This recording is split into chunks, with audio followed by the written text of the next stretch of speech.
ভেতরে ফ্যাসিস্ট হওয়ার খায়েশ আছে, বললেন তাহের। বিস্তারিত সংবাদ। জামায়াতের নায়েবে আমির সৈয়দ আব্দুল্লাহ মোহাম্মদ তাহের বলেছেন, বিএনপি ভেতরে ভেতরে আবার ফ্যাসিস্ট হওয়ার একটা খায়েশ আছে মনে হচ্ছে, যে কারণে ফ্যাসিজমের যে রাস্তা আমরা সংস্কারে বন্ধ করতে চেয়েছিলাম এগুলো ওনারা বন্ধ করতে দিচ্ছে না। আজ রোববার বিকেলে ইনস্টিটিউশন অব ডিপ্লোমা ইঞ্জিনিয়ার্স বাংলাদেশে আইডিবি এক সেমিনারে প্রধান অতিথির বক্তব্যে সৈয়দ আব্দুল্লাহ মোহাম্মদ তাহের এসব কথা বলেন।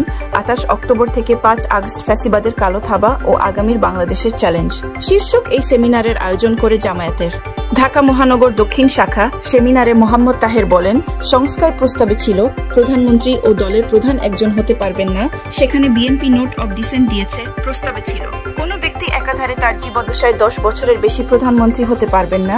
এগুলো যদি সংশোধন হয় তাহলে স্বৈরাচারী চরিত্র ও স্বৈরাচার হিসেবে আবির্ভূত হওয়ার সুযোগ থাকে না। এটার বিরোধিতা করা মানে তাদের আবারও স্বৈরাচার হওয়ার একটা চিন্তা ভাবনা মাথায় আছে। নতুন করে যারা ফ্যাসিস্ট হওয়ার চেষ্টা করছে তাদের পরিণতিও বিগত ফ্যাসিবাদী সরকারের চেয়ে ভালো হবে না বলে হুঁশিয়ার করেন জামায়াতের এই নেতা। তিনি বলেন, পুরনো ফ্যাসিস্ট যদি আবার আসতে চায়, আবার লড়াই করে তাদের পরাজিত করা হবে।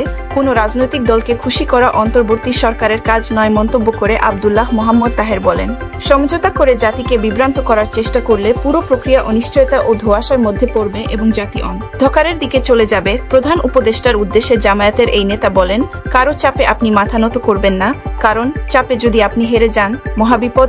তিনি বলেন, প্রধান উপদেষ্টার প্রতিশ্রুতি ছিল সংস্কার, বিচার ও নির্বাচন। প্রথম দুটি করলেই তৃতীয়টি আসবে।